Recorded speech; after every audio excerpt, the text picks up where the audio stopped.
Hello guys, welcome back to my channel Canadian Shaan. मेरा नाम है शानू नायर। गाइस, आज की वीडियो है उन लोगों के लिए जो लोग न्यू इमिग्रेंट हैं, जो ऑलरेडी कनाडा में हैं, या फिर जिन लोगों के परमानेंट रेजिडेंट का अप्रूवल जिनके पास आ चुका है और वो लोग जस्ट वेट कर रहे हैं फ्लाइट बुकिंग के लिए। और काफ़ी लोग का आना ऑलरेडी स्टार्ट हो चुका है। अभी कुछ एक फ्लाइट्स ऑलरेडी स्टार्ट हो चुकी हैं। तो उन लोगों के लिए और ये स्टूडेंट्स के लिए भी हैं, अगर वो कनाडा में आते हैं, यहाँ पे कैसे उनको लाइफ अपनी स्टार्ट करनी है, क्या क्या चीज़ों का ध्यान रखना है, एक्सपेंस कैसे आप मैनेज करने हैं, मैं अपनी लाइफ में क्या क्या चीज़ें करता हूँ, तो इसके बारे में है। तो अगर आप ये जानना चाहते हैं तो वीडियो को एंड तक जरूर देखिएगा।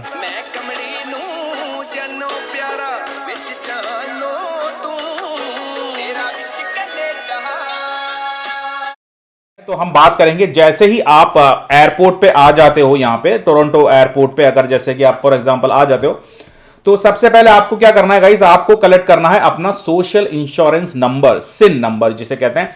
आपको अपना सिन नंबर कलेक्ट करना है, क्योंकि अगर आप वहां से वो कलेक्ट नहीं करोगे, आपको जाना पड़ेगा सर्विस कनाडा और वहां पे फिर वेटिंग में आपको रहना पड़ेगा, लाइन अप करना पड़ेगा। तो उससे बचने के लिए, टाइम बचाने के लिए, आप एयरपोर्ट से अपना सिन नंबर आपको मिल जाएगा। इवन जो स्टूडेंट्स भी जो लोग आते हैं वो लोग भी मिस्टेक करते हैं, वो लोग भी भूल जाते हैं। एयरपोर्ट पे ऑलरेडी मिलता है, उसका अलग एक डिपार्टमेंट होता है एयरपोर्ट पे। आप जाएं, वहाँ के जो ऑफिसर्स हैं उनको आपको अपना कंफर्मेशन ऑफ पीआर का जो है वो पेपर दिखाना पड़ेगा, या फिर जो स्टूडेंट्स हैं उनको अपने वीज़ाज दिखाने पड़ेंगे। ठीक है, वो सारी चीज़ें दिखा के वो अपना सिन नंबर वहाँ से ले सकते हैं, क्योंकि सिन नंबर बहुत ज़रूरी होता है। जहाँ पे भी आप जॉब करने के लिए जाओगे, आपसे आपका सिन नंबर पूछा जाएगा, क्योंकि वही सिन नंबर के बेस पे ही कनाडा रेवेन्यू एजेंसी सीआरए जो है डिसाइड करती है कि आपकी कितनी इनकम है, आपने कितने आवर्स काम करे, या आप कहाँ पे हो, क्या कर रहे हो, वो सारी चीजें वहां पे डिसाइड होती है। इवन अपना अकाउंट ओपन करने के लिए जाओ तभी भी आपसे जो है सिन नंबर पूछेंगे। तो सिन नंबर यहाँ पे कनाडा में सिर्फ दो ही लोग पूछते हैं, एक बैंक जहां पे आप जाते हो, दूसरा जहां पे आप जॉब करने के लिए जाते हो। इसके अलावा कहीं पे भी आपको अपना सोशल इंश्योरेंस नंबर किसी के साथ भी शेयर नहीं करना है। बहुत ही कॉन्फिडेंशियल डॉक्यूमेंट होता है ये, तो इस चीज का आपको ध्यान रखना है। ओके गाइस, इसके साथ साथ आपको जो ध्यान रखना है, आते ही फर्स्ट डे ही आप अपना फोन नंबर ले लें गाइस, बिल्कुल भी उसमें देरी ना करें, क्योंकि यहाँ पे सारे के सारे काम इंटरनेट से होते हैं। तो अगर आपके पास फोन नहीं हुआ, आपके पास इंटरनेट नहीं हुआ, तो बहुत सारी दिक्कत हो सकती है आपको। तो फर्स्ट डे जैसे ही आप लैंड करें, उसी टाइम पे आप अपना फोन नंबर ले लें। और मैं ये सजेस्ट करूंगा कि गो फॉर बेल या रॉजर्स, जिसमें आपको अच्छा नेटवर्क मिल जाएगा और आपको उसमें अच्छी कनेक्टिविटी मिल जाएगी। लेकिन क्योंकि ये ज़्यादातर नंबर्स पोस्ट पेड होते हैं, तो हो सकता है आपके क्रेडिट स्कोर्स की वजह से या आपका क्रेडिट चेक की वजह से शायद आपको नहीं मिले, या मिल भी जाए। ज़्यादातर तो मिल ही जाता है, लेकिन नहीं मिले तो आप प्रीपेड भी ले सकते हैं। यहाँ पे जैसे कि फ्रीडम मोबाइल है, इनके नेटवर्क्स थोड़े से इतने अच्छे नहीं है, लेकिन फिर भी काम चलो आपका चल जाएगा। जैसे ही आपके सारे डॉक्यूमेंट्स आपके पास आ जाते हैं, तब आप एक अच्छा सा नंबर ले लें। लेकिन कोई भी हो, नंबर तो आप ले ही लें। ओके गाइस, अब बात करते हैं फोन की। कौन कौन से फोन यहाँ पे काम करते हैं, कौन से फोन काम नहीं करते हैं, इसका भी बहुत कंफ्यूजन होता है। तो ये स्टूडेंट्स को भी बहुत डाउट होता है। गाइस, कनाडा के अंदर जो भी अनलॉक्ड फोन है, जिस भी फोन में कोई मतलब लॉक नहीं है, इंडिया से आप कोई सा भी फोन लेके आ सकते हैं। ऐसा कोई रिस्ट्रिक्शन नहीं है कि वहां के फोन यहाँ नहीं चलेंगे, यहाँ के फोन वहां नहीं चलेंगे। यहाँ के फोन वहां पे जब नहीं चलेंगे जब वो लॉक्ड हो। यहाँ पे क्या होता है, एक सर्विस प्रोवाइडर, जैसे फॉर एग्जांपल रॉजर्स एक सर्विस प्रोवाइडर है, तो वो अगर किसी को एक फोन देता है तो वो लॉक कर देता है। अगर आपने उनसे कॉन्ट्रैक्ट पे फोन लिया तो वो लॉक कर देगा। तो उस वक्त आप जो है वो फोन किसी दूसरे सिम कार्ड में यूज नहीं कर सकते। तो यही होता है कि यहाँ के फोन वहां नहीं चलते, और ऐसे ही अगर वहां पे भी कोई लॉक्ड है तो यहाँ नहीं चलेगा। तो ज्यादातर केस में अब तो यहाँ पे भी कनाडा में भी सारे फोन अनलॉक्ड ही हो चुके हैं। तो आप इंडिया से फोन लेके आ जाएं, ऐसा कोई प्रॉब्लम नहीं है। बस आप ये चीज का ध्यान रखें कि आपके जो चार्जर्स के जो अडॉप्टर हैं वो आप यहाँ पे आके या तो चेंज कर दें, या फिर उनके जो प्लग्स होते हैं वो प्लग्स वहाँ से लेके आएं, क्योंकि यहाँ के अडॉप्टर्स जो होते हैं प्लग्स के, वो थोड़े से डिफरेंट होते हैं इंडिया के कंपेरेटिवली। तो वो आपको चार्जर्स में थोड़ा सा प्रॉब्लम होगा। बाकी फ़ोन तो आप इंडिया के भी लेके आ सकते हो, यहाँ पे यूज़ कर सकते हो। ओके गाइस, अब बात करेंगे गाइस मेडिकल कार्ड की, जो कि बहुत इंपॉर्टेंट चीज़ है। आप परमानेंट रेजिडेंट होंगे यहाँ पे, तो ऑब्वियसली आप जहाँ पे नए नए आते हैं, तो ऐसा नहीं है कि आते ही आपको मेडिकल कार्ड मिल जाएगा। ऐसा भी नहीं है कि आते ही आप मेडिकल के लिए एलिजिबल हो जाओगे। हालांकि पीआर यहाँ पे मेडिकल के लिए उनके लिए फ्री मेडिकल रहता है, लेकिन जो भी लोग नए आते हैं, जब तक आपके पास पीआर कार्ड आपका नहीं आ जाता, तब तक आप जो है मेडिकल के लिए अप्रूव नहीं होते हैं। और मैं ये भी बता दूं गाइस कि जब आप नए होते हैं, नए इमिग्रेंट होते हैं, तो आपका जो कंफर्मेशन ऑफ जो पीआर का जो कंफर्मेशन ऑफ जो डॉक्यूमेंट है, कंफर्मेशन ऑफ पीआर, वो डॉक्यूमेंट ले जाके आपको वो दिखाना होगा। उसमें उसको दिखाने के बाद आपको वो 3 महीने का टाइम देंगे। 3 महीने के अंदर अंदर आपका मेडिकल कार्ड बन जाएगा। तो अगर आपके पास पीआर कार्ड नहीं भी है, अगर आप के पास कंफर्मेशन ऑफ पीआर का डॉक्यूमेंट है, आप उसे ले जाकर लेके चले जाएं और 3 महीने के अंदर अंदर आपका पीआर कार्ड आपके आपका जो हेल्थ कार्ड है वो आपके एड्रेस पे यहां पे आएगा। यहां पे सब कुछ एड्रेस पे ही आता है, आपके मेलिंग एड्रेस पे ही आता है। ऐसा कोई भी डॉक्यूमेंट, इवन ड्राइविंग लाइसेंस भी मेलिंग एड्रेस पे ही आते हैं। कुछ भी डायरेक्टली नहीं मिलता या आप जाके नहीं ले सकते। तो जब वो 3 महीने का टाइम होगा, जब तक आपका मेडिकल कार्ड आने वाला होगा, तो वो 3 महीने तक आपके जो भी मेडिकल के जो एक्सपेंसेस हैं वो गवर्नमेंट नहीं बेयर करेगी, वो आपको अपने पॉकेट से ही देना है। तो ये चीज का ध्यान रखना है। तो वो 3 महीने थोड़ा सा ध्यान रखिए अपना। जब आपके पास मेडिकल कार्ड आ जाते हैं उसके बाद आप एलिजिबल हो फ्री मेडिकल के लिए। तो 3 महीने तक आपको ये चीज का ध्यान रखना है। ओके गाइस, अब बात करते हैं बैंक अकाउंट्स की। तो ऑब्वियसली आपको यहां पे बैंक अकाउंट ओपन करना पड़ेगा। अगर आपको सैलरी क्रेडिट करवानी है तो उसमें आपको बैंक अकाउंट्स ओपन करने पड़ेंगे। तो मैं इसके लिए ये सजेस्ट करूंगा गाइस, काफी बैंक्स हैं यहाँ पे, जैसे कि यहाँ के जो मैं तो कहूंगा 3 मेजर बैंक्स हैं। एक टीडी और दूसरा सीआईबीसी और तीसरा RBC, royal bank of Canada. तो ये 3 बैंक हैं। ऑलमोस्ट सारे बैंक ठीक हैं यहाँ पे, लेकिन मैं पर्सनली सजेस्ट करता हूँ सीआईबीसी को, क्योंकि उनकी सर्विस काफ़ी अच्छी है। आरबीसी भी बहुत अच्छा बैंक है, लेकिन RBC is basically for those who are doing business. जो अगर आप बिजनेस कर रहे हैं तो उनके लिए सर्विसेज ठीक है, लेकिन जॉब करने वालों के लिए और जिनको अच्छी सर्विस चाहिए उनके लिए सीआईबीसी ठीक है। टीडी भी अच्छी सर्विस देता है, लेकिन अगेन जो बिजनेसमैन होते हैं, जो बिजनेस कर रहे हैं, उनके लिए ठीक है। लेकिन मैंने ये देखा है कि सीआईबीसी, जो लोग भी जॉब कर रहे हैं उनके लिए सीआईबीसी इज रियली गुड। और गाइस बात करते हैं कि यहाँ पे कुछ ऐसे बैंक्स भी हैं जो ऑनलाइन बैंक्स होते हैं, जिसमें फ्री में आप अकाउंट ओपन करा लेते हो, जिसमें आपको कोई चार्ज नहीं लगता। होता क्या है गाइस, यहाँ पे बैंक में पैसे रखने के लिए भी आपको उनको पैसे देने पड़ते हैं। तो फॉर एग्जाम्पल अगर आपके बैंक अकाउंट में पैसे पड़े हुए हैं तो हर महीने आपके $15 से $20 depending on bank to bank आपको उनको देने, मिनिमम बता रहा हूं मैं, कहीं कहीं बैंक में इससे ज्यादा भी लग सकता है, लेकिन मिनिमम $15 to $20 आपको हर महीने बैंक को फीस देनी है, उनकी मेंटेनेंस फीस। तो वो तो आपको देनी है। लेकिन कई एक ऑनलाइन बैंक भी हैं, जैसे कि टेंजरीन हो गया या फिर पीसी कार्ड्स हो गए। तो ये बैंक्स होते हैं जो आपको फ्री में अकाउंट दे देते हैं, जिसमें आपको डेबिट कार्ड मिल जाएगा, आपको चेकबुक मिल जाएगी। ठीक है, यहाँ पे चेकबुक में भी आपको चार्ज लगेगा। अगर आप सीआईबीसी इसमें जाते हैं तो $1 पर चेक लगता है शायद, लेकिन वहां पे आपको फ्री चेकबुक भी मिल जाएगी। लेकिन गाइस होता क्या है कि ये जो फ्री बैंक में इनकी कोई ब्रांच नहीं होती, ये पूरा का पूरा काम करता है इनके कॉल सेंटर पे। तो जैसे मेरे भी अकाउंट थे टेंजरीन के अंदर, सर्विस काफ़ी अच्छी थी, लेकिन जहां आपको कुछ एडिशनल कुछ सर्विस चाहिए बैंक से या कुछ इमरजेंसी में कुछ चाहिए, कॉल सेंटर में आपका फ़ोन नहीं लग रहा, आप ब्रांच के पास में आप ढूंढ रहे हो कहीं ब्रांच हो, तो इनकी ब्रांचेज नहीं होती। वो एक प्रॉब्लम है, क्योंकि ये इसीलिए ये फ्री सर्विसेज दे रहे हैं। तो मैं ये कहूँगा कि अगर आप नए भी आ रहे हैं तो don't go for those kind of banks. एक प्रॉपर बैंक में आप अपना अकाउंट ओपन करें, क्योंकि जिस बैंक के साथ आप जुड़े रहेंगे 1 साल 2 साल तक, वही बैंक आपको बाद में सपोर्ट भी करेगी कल को, अगर आपको किसी चीज़ की हेल्प चाहिए तो। क्योंकि ये जो ऑनलाइन बैंक्स होते हैं इनमें इतनी वो सर्विसेज नहीं होती। अब बात करते हैं गाइस प्राइवेट बैंक और क्रेडिट यूनियन के बीच में। तो यहाँ पे ये बात आ जाती है कि क्रेडिट यूनियन क्या है गाइस। जब आप किसी बैंक के साथ अकाउंट ओपन कराते हो तो आप उनके एक अकाउंट होल्डर हो, दैट्स इट। लेकिन आप किसी क्रेडिट यूनियन के साथ यहाँ पे कराते हो कनाडा में, तो आप मेंबर बन जाते हो। जो भी उनके जो भी प्रॉफिट्स वगैरह, आप उनके मेंबर हो। तो मेरे अकाउंट यहाँ पे क्रेडिट यूनियन में ही है। मैं प्राइवेट में मेरे वाइफ का है, लेकिन ज़्यादातर हम लोग ट्रांजेक्शन दोनों ही क्रेडिट यूनियन में ही करते हैं, क्योंकि सबसे बड़ी बात है कि वहाँ पे फैसिलिटीज़ आपको इतनी नहीं मिलती जितनी बैंक्स में मिलती है, लेकिन आप वहाँ के मेंबर होते हो, वहाँ पे आपको ज़्यादा वेलकम किया जाता है। और कल को अगर आपको मोर्टगेज लेना है तो रेट ऑफ इंटरेस्ट भी ये जो प्राइवेट बैंक्स हैं इनसे बहुत कम होता है। तो आप गूगल में अगर सर्च करेंगे credit union versus normal banks, तो आपको पता चल जाएगा कि कौन जो है बाजी जीतता है।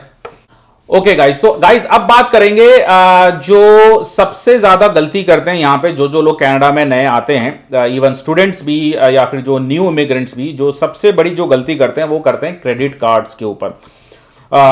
ये एक मिथ है यहाँ पे कनाडा और यूनाइटेड स्टेट्स के अंदर कि अगर आपके पास क्रेडिट कार्ड नहीं है तो आपकी लाइफ बिल्कुल स्पॉइल हो जाएगी, आपके क्रेडिट स्कोर्स नहीं होंगे और बहुत सारी प्रॉब्लम हो जाएगी।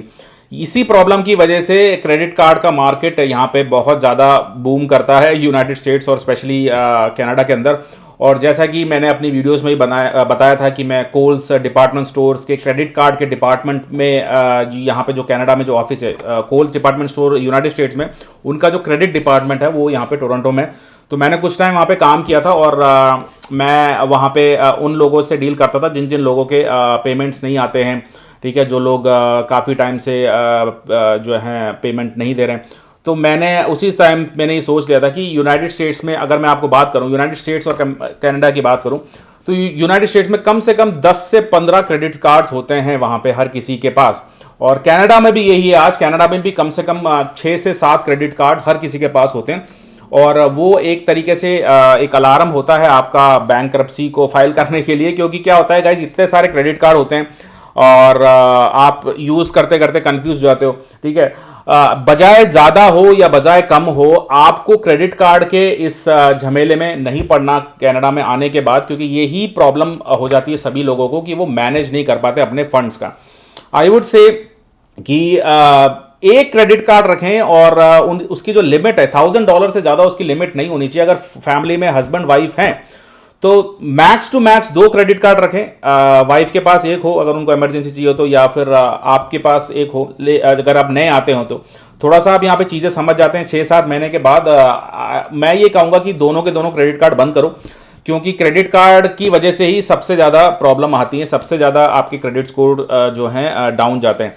अब मैं आपको बताऊं क्रेडिट स्कोर होता क्या है गाइस। कहीं पे भी आप जाओ, कहीं पे भी आप रेंट पे अपार्टमेंट लो, या फिर आप फोन कोई नंबर लेना चाहते हो, मोबाइल कॉन्ट्रैक्ट लेना चाहते हो, या फिर आप कोई नई गाड़ी लेना चाहते हो, तो यहाँ पे क्रेडिट स्कोर का बहुत मायने रखता है। इवन अगर आप जॉब के लिए भी जाते हो, कई कई कंपनीज में अगर आपकी क्रेडिट स्कोर कम है तो आपको जॉब भी नहीं मिलती, तो ये भी एक बहुत बड़ा प्रॉब्लम होता है। लेकिन क्या होता है कि यहाँ पे स्पेशली कनाडा के अंदर अगर मैं बात करूँ तो यहाँ पे लोग मैनेज ही नहीं कर पाते हैं क्रेडिट स्कोर को कैसे मैनेज करना है। तो उसका सबसे बड़ा रीज़न है क्रेडिट कार्ड्स।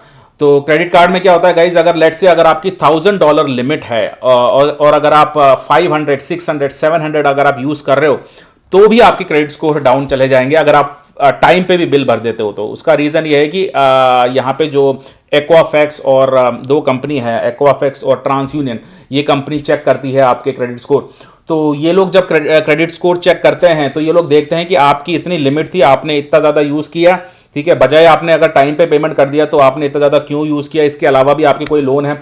बहुत ही कॉम्प्लिकेटेड है बहुत समझने के लिए। इवन अगर आप कोई गाड़ी लेने भी जाते हो, सबको ऐसा लगता है कि ट्रांस यूनियन और एक्वाफैक्स का ही क्रेडिट स्कोर वो लोग चेक करते हैं। नहीं, ऐसा नहीं है, उनके खुद इंटरनल जो है चीज़ें होती है जहां से वो आपका क्रेडिट स्कोर चेक करते हैं। तो बहुत ही कॉम्प्लिकेटेड है गाइज। मैं कभी भी किसी को भी सजेस्ट नहीं करूंगा कि किसी भी तरह के क्रेडिट कार्ड्स वो यहाँ पे ले, कैश में डील करें। सुनने में बहुत फनी लगता है कि भाई कनाडा में भी आके आप कैश में डील कर रहे हो, कैश में आप जो है चीज़ें कर रहे हो, ठीक है, आप क्रेडिट कार्ड यूज़ नहीं कर रहे हो। तो गाइज ये मेरी थिंकिंग है, ये मुझे लगता है कि अगर आप कैश में, अगर आपकी सैलरी लेट से अगर आपकी सैलरी 3000 आ रही है, आप 3000 निकाल के अपने पास लेके आ रहे हो और आप उसमें से $100, $200, $300 अगर आप स्पेंड कर रहे हो, आपको पता चलेगा आप कितना पैसा स्पेंड कर रहे हो। लेकिन यहाँ पे क्या होता है गाइज, यहाँ पे डेबिट कार्ड्स में टैपिंग होते हैं, क्रेडिट कार्ड में टैपिंग होते हैं। आप गए वहां पे टैप किया $100, टैप किया $50, ऐसे आपके टैपिंग सिस्टम के अंदर, क्योंकि यहां पैसा निकालना, ये जो स्पेशली जो टैपिंग वाले सिस्टम है बहुत इजी होता है और इसी में लोग फंस जाते हैं। मैं किसी को भी नहीं कहूंगा, इवन जो स्टूडेंट भी आते हैं उनको भी मैं ये नहीं कहूंगा कि आप क्रेडिट कार्ड में पढ़ें। क्रेडिट कार्ड में बिल्कुल नहीं पढ़ना है, इस झमेले में बिल्कुल नहीं पढ़ा है। आपके क्रेडिट स्कोर, आप जब फोन के बिल भरते हो उसमें भी आपके क्रेडिट स्कोर इंप्रूव हो सकते हैं। अगर आपके पास क्रेडिट कार्ड नहीं भी हो तो भी आपके क्रेडिट स्कोर इंप्रूव हो सकते हैं। और गाइज अब मैं बात करूंगा कि यहाँ पे आने के बाद आपको क्या चीज़ बहुत ज़रूरी आपके लिए होनी चाहिए, बजाय वो स्टूडेंट हो या फिर वो न्यू इमिग्रेंट हो। गाइज अगर आपके पास एक गाड़ी है तो आपकी चीज़ें बहुत इजीली आप मैनेज कर सकते हो, बजाय ग्रॉसरी ये सब तो चलो पर्सनल चीज़ तो होती है, लेकिन प्रोफेशनली भी अगर आपके पास अगर गाड़ी है तो चीज़ें बहुत आसान हो जाएगी आपके लिए, क्योंकि यहाँ पे जॉब्स एक जगह पे नहीं होती। जैसे फॉर एग्जांपल आप मिसिसागा में रह रहे हो सकता है आपको ब्रैम्पटन में जॉब मिले, आप ब्रैम्पटन में रह रहे हो सकता है आपको टोरंटो डाउनटाउन में जॉब मिले। तो अगर आप पब्लिक ट्रांसपोर्ट ज़्यादा यूज़ करोगे तो आप तो आपको थोड़ी सी प्रॉब्लम होगी। तो ये स्टूडेंट्स के साथ भी ये प्रॉब्लम होती है, जो लोग भी इंटरनेशनल स्टूडेंट्स आते हैं यहाँ पे उनके साथ भी ये प्रॉब्लम ये हो जाती है कि जो लोग कहते हैं कि उनकी जॉब यहाँ पे नहीं लग रही है, उनका रीजन ये है कि लेट्स से अगर कोई मिसिसागा में रह रहा है यहाँ पे कनाडा के अंदर और उसका कॉलेज भी मिसिसागा में है और जॉब मिल रही है उसको मिल्टन में या फिर टोरंटो में, ठीक है, तो ऑब्वियसली वो कर ही नहीं सकता, ठीक है, क्योंकि वो बस में जाएगा वहां तक स्टूडेंट और वहां से यहाँ आएगा, तो वो प्रॉब्लम रहती है स्टूडेंट्स के साथ भी, इसलिए उनको जॉब मिलने में दिक्कत होती है। तो इसलिए बजाय स्टूडेंट हो या न्यू इमिग्रेंट हो, आपके पास जब गाड़ी आ जाती है आपको जॉब मिल जाएगी। कनाडा बहुत बड़ी जगह है, ऐसा नहीं है कि यहाँ पे जॉब नहीं मिलती। अभी भी यहाँ पे कोविड-19 चल रहा है, वैकेंसीज निकल रही है, इंटरव्यूज हो रहे हैं, लोगों को ऑफर लेटर मिल रहे हैं, ऐसा नहीं है। अगर आप कनाडा में हैं जॉब की अपॉर्चुनिटीज बहुत है यहाँ पे, आने वाले टाइम में भी बहुत रहेगी, लेकिन गाड़ी जो है एटलीस्ट आप आते ही ले लें। ओके गाइज, अब गाड़ी की बात आई है तो गाड़ी कौन सी लेनी चाहिए गाइज? गाड़ी मैं न्यू इमिग्रेंट्स को ये कहूंगा guys, don't go for new car, आप एक यूज्ड कार में ही आप जाएं, क्योंकि होगा क्या गाइस, क्योंकि ये नई कंट्री होगी, यहाँ पे कैसे ड्राइव करना है, कैसे आपको स्टीयरिंग बैलेंस करना है, ये सब आपको जो है समझने में थोड़ा सा टाइम लग जाएगा। बजाय आपको कितना भी टाइम का ड्राइविंग एक्सपीरियंस हो, यहाँ पे थोड़ा टाइम लग जाता है, क्योंकि कई बार विंटर में गाड़ी स्किड हो जाती है, एक्सीडेंट हो जाते हैं। मेरे भी एक्सीडेंट हुए हैं यहाँ पे, बहुत सीरियस एक्सीडेंट भी हुए हैं मेरे, जिसमें गाड़ी पूरी की पूरी डैमेज भी हुई है, टोटल लॉस में गाड़ी गई है। तो ऐसे भी एक्सीडेंट होते हैं। तो जितने आपके एक्सीडेंट होंगे उतने ही आपके इंश्योरेंस भी बढ़ेंगे, क्योंकि वो लोग देखेंगे कि भाई आप रिस्की ड्राइवर हो। तो इसलिए आप स्टार्टिंग में आए, थोड़ा सा प्रैक्टिस करें ताकि आप वो चीज़ में पैसे बचा लो। अब बात करते हैं इंश्योरेंस की गाइज। यहाँ पे इंश्योरेंस बहुत एक्सपेंसिव होता है कंपैरेटिव बाकी कंट्री के। अगर मैं बात करूँ तो एक ब्रैम्पटन की अगर मैं बात करूँ, वहाँ पे नॉर्मली $400 तक, $300 to $400 तक इंश्योरेंस आपका लग सकता है अगर आपके पास एक्सपीरियंस नहीं हो तो बहुत एक्सपेंसिव होता है। पर मंथ की मैं बात बता रहा हूँ, $300 to $400 पर मंथ आपका इंश्योरेंस लग सकता है एक्सपेंस में आपके। तो ये एक थोड़ा सा एक्सपेंस यहाँ पे ज़्यादा है, लेकिन उस एक्सपेंस को आप कैसे कम कर सकते हो? जहाँ से भी आप आ रहे हो अपनी कंट्री से, वहाँ से आप अपना इंश्योरेंस का एक्सपीरियंस डॉक्यूमेंट लेके आ जाएं। फॉर एग्जांपल अगर आप इंडिया में हो, इंडिया में आपने कितने टाइम इंश्योरेंस भरा है, लेट्स से 1 साल 2 साल, तो वो इंश्योरेंस से आप लेके आ जाओ, वो डॉक्यूमेंट यहाँ पे आप लगाओगे तो आपको उसका भी इंश्योरेंस का एक आपको एक्सपीरियंस का बेनिफिट मिलेगा। दूसरा, आपके जो ड्राइविंग लाइसेंस है इंडिया के, एब्स्ट्रैक्ट भी हैं आप जो लेके आए, उसका भी आपको बेनिफिट मिलेगा। तो ये चीज़ का आप ध्यान रखें। और गाइस, बहुत ही इंपॉर्टेंट चीज़ कि प्रीवियस एम्प्लॉयर के साथ आप अपने सारे एक्सपीरियंस लेटर लेके आएँ, और ऐसा बिल्कुल भी ना करें जो बहुत से लोग गलती करते हैं कि भाई कनाडा का वीज़ा आ गया और पुराने जो बॉसेस हैं उनसे लड़ाई वड़ाई करके आ जाते हैं। तो गाइस, ऐसे बिल्कुल भी ना करें, क्योंकि कनाडा के अंदर जब भी आप आते हो, जब भी आप अपने प्रीवियस एक्सपीरियंस शो करते हो, तो आपके रेफरेंस चेक होते हैं। यहाँ से कॉल जाता है इंडिया में या फिर जिस भी कंट्री में आप हैं, उनसे कॉल करके वो लोग चेक करते हैं कि आपने यहाँ पे काम किया था, आप किस तरीके के इंसान हैं, ठीक है। अगर आप अपने बॉस से जस्ट कह के आओगे कि भाई गो टू हेल, तो ऐसा अगर ये सब चीज़ें करके आओगे तो आपका बॉस भी जो है आपसे बदले लेने के चक्कर में वो ऊट पटान बोल देगा जिनके पे कॉल आएंगे। तो इस चीज़ का ध्यान रखें, बॉसेस को पटा के रखें, and boss is always right.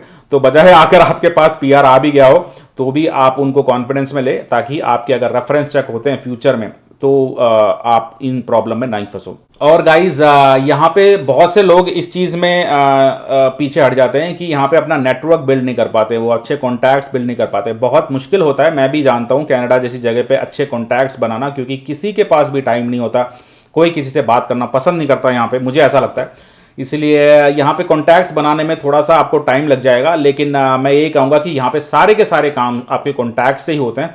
अगर आप जस्ट बिकॉज कि आप इंडियन हैं और दूसरा कोई बंदा इंडियन है वो आपकी हेल्प कर लेगा ये सोच के आप जाओगे, वो सब इंडिया में चलता है, यहाँ पे ऐसा कुछ भी नहीं होगा।